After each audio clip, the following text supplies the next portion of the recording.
जुनू एक average gaming streamer था जिसे दुनिया से ज्यादा अपने स्क्रीन पर चल रहे गेम की परवाह थी। हर रात गेमिंग की दुनिया में डूबता और सुबह तक सोता रहता। उसके माता पिता भी खुश थे क्योंकि लाइव स्ट्रीम और सुपर चैट से उसके घर में पैसा बरस रहा था। आज वो मजे से शॉपिंग करने गए थे और जुनू हमेशा की तरह 10 बजे उठा, लेकिन आज कुछ अलग था, कुछ अजीब। हाथ मुंह धोकर जैसे ही वह बालकनी पर गया, उसकी सांसें थम गई। बाहर का नजारा किसी हॉरर गेम से कम नहीं था।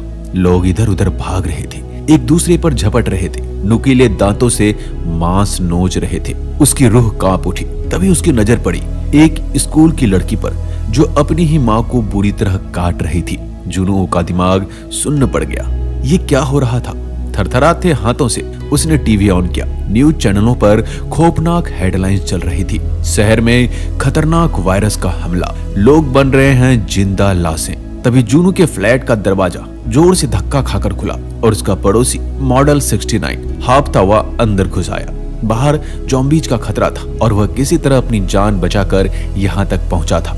उसे देखते ही जुनू चौंक गया और तुरंत उसे बाहर जाने के लिए कहा, लेकिन पड़ोसी ने हाथ जोड़कर विनती की, प्लीज बस एक बार बाथरूम यूज करने दो, फिर मैं चला जाऊंगा।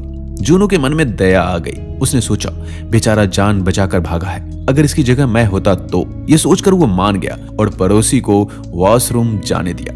जैसे ही पड़ोसी वॉशरूम के अंदर गया, जुनू टीवी पर न्यूज देखने लगा। तभी एक चौंकाने वाली खबर आई। इस वायरस से संक्रमित लोगों की आंखें पहले लाल हो जाती है और फिर वो ज़ॉम्बी में बदल जाते हैं। ये सुनकर जुनू के रोंगटे खड़े हो गए, उसकी धड़कन तेज हो गई। तभी वॉशरूम का दरवाजा खुला और उसका पड़ोसी बाहर आया, लेकिन उसकी आंखें सुर्ख लाल हो चुकी थी। जुनू ने घबरा कर देखा, पड़ोसी कांप रहा था। उसके चेहरे पर अजीब सी सिकन थी और अगले ही पल वह पूरी तरह से एक खतरनाक ज़ॉम्बी में बदल गया। उसने गुर्राते हुए जुनू पर हमला कर दिया। जुनू के पास सोचने का वक्त नहीं था।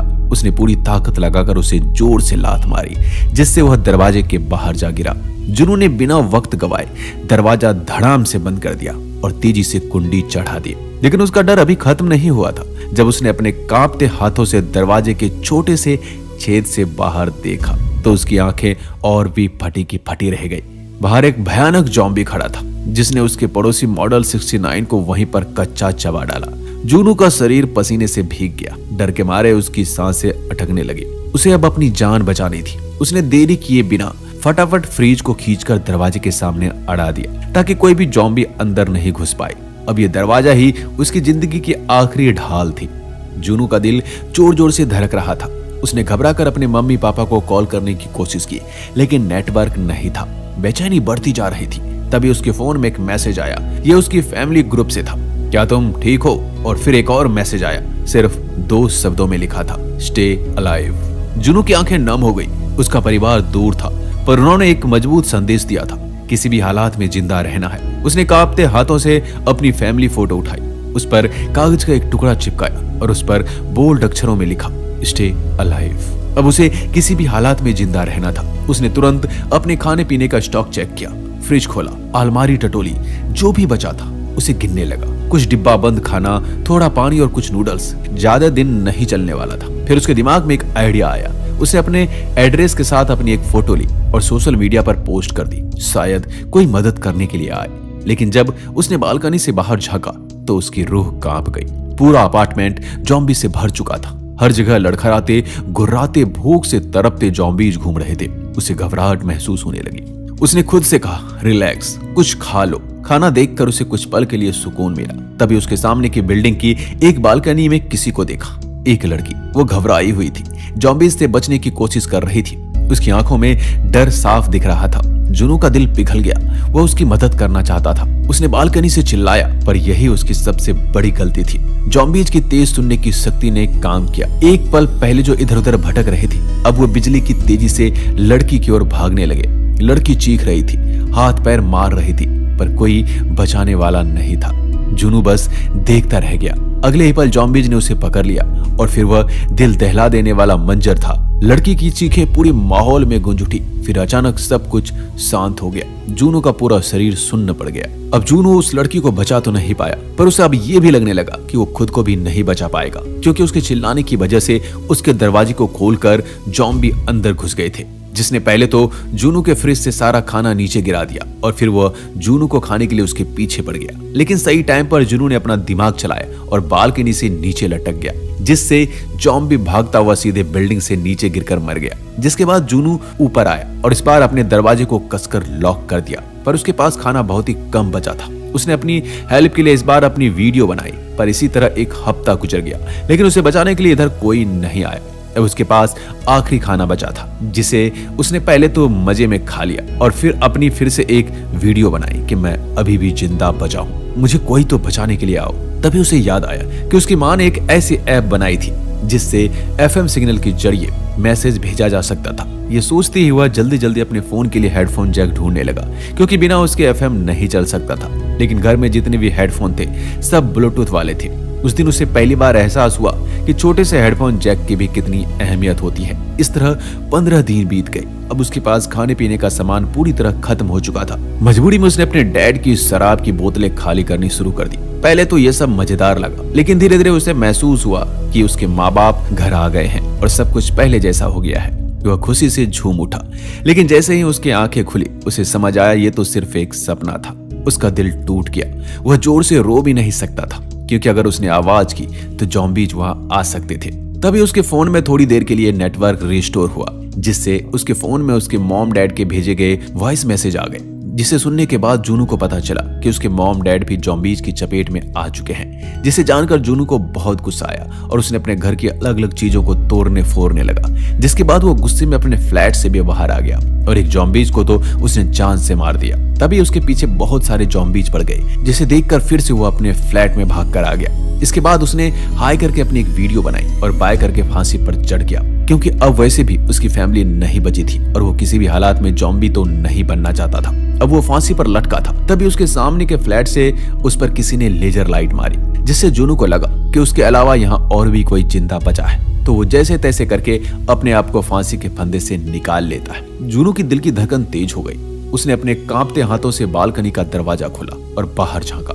सामने के फ्लैट में एक लड़की थी, जिंदा। इस नरसंहार में बचने वाली गिनी चुनी लोगों में से एक। उसका नाम था किम यून। मगर वह सिर्फ भाग्यशाली नहीं थी, बल्कि समझदार भी थी, बेहद चालाक। उसके घर के गेट पर एक जाल बिछा हुआ था, जिसमें एक जॉम्बी पूरी तरह फंसा हुआ था, छटपटा रहा था। किम यून ने बिना एक पल गवाए अपने धारदार हथियार से एक झटके में उस जॉम्बी का काम तमाम कर दिया। जूनू ने हैरानी से यह सब देखा। उसकी आंखों में डर और राहत का मिला जुला भाव था। तभी उसकी फोन स्क्रीन पर एक संदेश चमका, तुम्हारा नाम? जूनू ने घबराते हुए जवाब दिया, जूनू। फोन स्क्रीन पर अब नया मैसेज आया, मैं किम यून। दोनों एक दूसरे से फोन के जरिए बातें करने लगे। मगर जूनू, वो हमेशा से अकेला रहने वाला एक इंट्रोवर्ट जो दिन रात गेम्स की दुनिया में खोया रहता था, असली दुनिया में बातचीत करना नहीं चाहता था। वह शब्द ढूंढने की कोशिश कर रहा था, लेकिन इधर किम यून उसे ना समझ रही थी। जूनू कई दिनों से भूखा था, शरीर में ताकत खत्म हो रही थी। किम यून को समझते ये देर नहीं लगी। उसने तुरंत एक योजना बनाई। एक रस्सी को बॉल से बांधा और पूरे जोर से उसने जूनू के फ्लैट की ओर उछाल दिया। लेकिन बॉल रास्ते में ही गिर गई, सीधा सड़क पर, जहां दर्जनों जॉम्बी भटक रहे थे। जूनू ने एक गहरी सांस ली। अब वह सिर्फ किसी गेम का खिलाड़ी नहीं था, उसे असली दुनिया में दिमाग लगाना था और उसे एक उपाय सूझा। उसने अपने कमरे में पड़ा ड्रोन निकाला। उसकी बैटरी में थोड़ी जान बची थी। उसने रस्सी को ड्रोन से बांधा और सावधानी से उड़ाया। किम यून ने झट से उस रस्सी को पकड़ ली। फिर उसने एक बैग में खाना और पानी भरा और उसी रस्सी के सहारे जूनू तक भेज दिया। जूनू ने कांपते हाथों से बैग खोला। अंदर से ताजा खाना निकला। उसकी आंखों में चमक लौट आई। शायद वो बच सकता था। लेकिन जूनू जब खाना खा ही रहा था तो देखता है कि किम यून ने जो बॉल फेंकी थी उसे एक जॉम्बी ने पकड़ लिया है, जो कि पहले एक फाइटर था। इसलिए वह उस रस्सी से ऊपर चढ़ने के लिए उसे खींचने लगा और उधर वो रस्सी किम यून के टेबल से बंधी थी। तो वो जॉम्बीज के खींचने की वजह से अपनी जगह से मूव हुआ, जिससे किम यून को चोट भी लग गई। वो वहीं पर बेहोश हो गई और यहाँ वो जॉम्बी उस रस्सी के सहारे ऊपर चढ़ने लगा, जिसे देखकर जूनू ने किम यून को बचाने के लिए अपनी ड्रोन उस जॉम्बीज की तरफ भेजा और उसके चेहरे पर एक कट भी लगा दिया। पर तभी उसके दरवाजे पे बहुत सारे जॉम्बीज दरवाजा खोलने की कोशिश करने लगे, जिससे जून का ध्यान ड्रोन के कंट्रोल से छूट गया और वहां उस जॉम्बीज ने उस ड्रोन को पकड़कर तोड़ दिया। जिसके बाद वो जॉम्बी किम यून की बिल्डिंग तक पहुंच भी गया और जब वो ऊपर चढ़ने ही वाला था उधर किम यून आ गई और उसने जॉम्बीज के हाथ को ही काट दिया, जिससे वो जॉम्बी नीचे गिरकर मर गया। अब जून के पास खाना तो था, पर यह अभी उसके लिए काफी नहीं था। तो जून ऊ डिसाइड करता है कि वो अपने आसपास पड़ोस के फ्लैट में जाएगा और वहाँ खाने की चीजें ढूंढेगा। वो रात में चुपचाप अपने कमरे से बाहर निकला और उसने एक मरे हुए ज़ॉम्बी के जेब से उसके फ्लैट की चाबी निकाली और उसके फ्लैट में चला गया, जहाँ जाकर उसे पता चला कि ये घर तो किसी ट्रैकिंग करने वाले का है, इसलिए यहाँ उसे बहुत काम की चीजें भी मिल गई, जैसे खाना, हेडफोन, जैक वाली केबल, वॉकी टॉकी। तो उसने जल्दी से खाने की चीजों को बैग में भरा और यहाँ से निकलने लगा। तभी यहाँ पर इस फ्लैट का ऑनर ज़ॉम्बी आ गया, जिसने जुनू को काटने के लिए उस पर हमला किया, पर जुनू उसे उसकी मरी हुई बीवी के पास छोड़कर अपने कमरे में भाग आया। जिसके बाद उसने तुरंत हेडफोन के जैक से FM चलाने की कोशिश की, पर वो भी ज़ॉम्बीज फैलने की वजह से बंद पड़ा था। अब जुनू अकेलेपन से बोर हो रहा था, इसलिए उसने किम यून से बात करने के लिए उसके बैग में एक वॉकी टॉकी और खाने पीने का सामान डाल दिया। जल्दी ही दोनों की बातें शुरू हो गई, जिससे जुनू को पता चला कि किम यून को ऊंचाई से डर लगता है। ये जानकर उसने ध्यान बांटने के लिए उसे हंसाने की कोशिश की। फिर दोनों ने अपने अपने घर में साथ मिलकर मैगी बनाई और मस्ती करते हुए खाई। तभी उन्हें लगा जैसे बाहर बारिश हो रही हो। ये सुनते ही दोनों अपने बर्तन बालकनी में रखने लगे ताकि पानी से धुल जाए, लेकिन कुछ ही पलों में उन्हें एहसास हुआ ये बारिश की आवाज नहीं थी, बल्कि ज़ॉम्बीज के चलने की खौफनाक आवाजें थी। किम यून के फ्लैट के बाहर कुछ ज़ॉम्बीज पहले ही पहुंच चुके थे और वहां घूम रहे थे। तभी गलती से किम यून के घर में हल्की सी आवाज हो गई, जिससे सभी ज़ॉम्बीज उसकी ओर बढ़ने लगे। वो दरवाजे को तोड़ने ही वाले थे कि तभी जून ने तेजी से किम यून के पड़ोस वाले फ्लैट में फोन कर दिया। अचानक हुई रिंगिंग की आवाज सुनकर ज़ॉम्बीज का ध्यान भटक गया और वो सब उस फ्लैट की ओर भागने लगे। अब जूनू और किम यून को एहसास हुआ अगर वो यहाँ ज्यादा देर तक रुके तो एक न एक दिन ज़ॉम्बीज का शिकार बन ही जाएंगे, इसलिए उन्होंने एक नया प्लान बनाया। वो दोनों जून के फ्लैट के 8वें महले पर जाएंगे, क्योंकि किम यून ने देखा था कि वहाँ कोई भी ज़ॉम्बी नहीं था और वो पूरी तरह से खाली पड़ा था। दोनों ने अपनी तैयारी पूरी कर ली और नीचे जाने लगे, लेकिन तभी ढेर सारे ज़ॉम्बीज ने उन पर हमला कर दिया। डर, बेचैनी और संघर्ष के बीच किम यून और जुन ने हिम्मत नहीं हारी। उन्होंने पूरी ताकत से उन ज़ॉम्बीज से मुकाबला किया और बड़ी मुश्किल से खुद को बचाते हुए एक लिफ्ट में घुस गए, जो उन्हें 8वें फ्लोर तक लेकर जाने वाले थे। पर जब ये लोग 8th फ्लोर पे पहुंचे तो वहाँ पर बहुत सारे ज़ॉम्बीज थे जो इनके पीछे पड़ जाते हैं, जिनसे बचकर ये लोग भाग ही रहे थे। तभी एक आदमी ने इन दोनों को अपने फ्लैट में खींच लिया।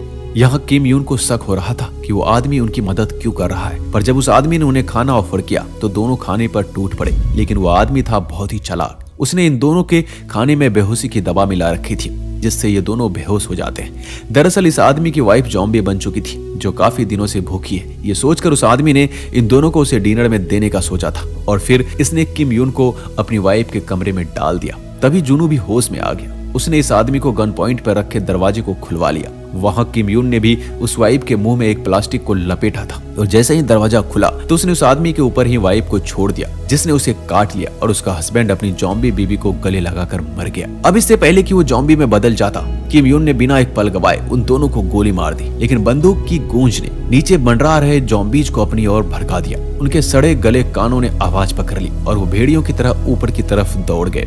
ये देखकर किम यून को एहसास हुआ कि अब बचने का कोई रास्ता नहीं है। उसने जूनू की तरफ गन बढ़ाई और कांपती आवाज में कहा, मुझे खत्म कर दो। लेकिन तभी आसमान में एक गड़गड़ाहट गूंजी, हेलीकॉप्टर की आवाज। दोनों के अंदर मर चुकी उम्मीद अचानक फिर से जाग उठी। हम बच सकते हैं, जूनू चिल्लाया। बिना वक्त गवाए दोनों ने ज़ॉम्बीज से लड़ते हुए छत की ओर भागना शुरू कर दिया। हर कदम पर मौत का साया मंडरा रहा था, पर वो बढ़ते रहे। जब वो छत पर पहुंचे तो उनके पैरों तले जमीन खिसक गई। हेलीकॉप्टर वहां था ही नहीं। जूनू और किम की आंखों में डर तैरने लगा। इधर नीचे के ज़ॉम्बीज ने टेरेस का दरवाजा तोड़ दिया। अब वो भूखे भेड़िए की तरह उनकी ओर लपक रहे थे। ये सब खत्म हो गया। किम बुदबुदाया। दोनों की सांसें तेज हो गई। मौत अब बस चंद सेकंड की दूरी पर था। तभी आसमान में एक गर्जन हुई। एक अंधेरे को चीरते हुए एक हेलीकॉप्टर छत के ऊपर मंडराने लगा। उनमें से 2 सोल्जर निकले जो मशीन गनों से ज़ॉम्बीज को भूनने लगे। गोलियों की बौछार और ज़ॉम्बीज की चीखें पूरे माहौल में गूंज उठी। किम और जुनू को सोल्जर्स ने हेलीकॉप्टर में खींच लिया और अगले ही पल हेलीकॉप्टर हवा में ऊंचा उठ गया और जैसे ही वो ऊपर पहुंचे फोन में नेटवर्क आ गया। जुनू ने कांपते हाथों से फोन चेक किया। उसकी आंखों में आंसू छलक पड़े। माँ पापा जिंदा थे, वो सुरक्षित थे। और तभी सच्चाई सामने आई। Stay alive. जुनू का पोस्ट इंटरनेट पर आग की तरह फैल चुका था। जिन लोगों ने भी इसे देखा उन्होंने अपने लोकेशन के साथ पोस्ट किया और सरकार ने उन्हीं लोकेशंस पर जाकर सैकड़ों लोगों की जान बचा ली। ज़ॉम्बी सर्वाइवल का सबसे बड़ा हथियार बन चुका था स्टे अलाइव। और इसी के साथ दोस्तों ये कहानी यहाँ खत्म होती है। हमें यहाँ पर एक सीख छोड़कर जाती है कि जब तक सांस चल रही है तब तक उम्मीद भी जिंदा रहना चाहिए। दोस्तों इस वीडियो में बस इतना ही। मिलते हैं अगली वीडियो में। अपना ख्याल रखिएगा।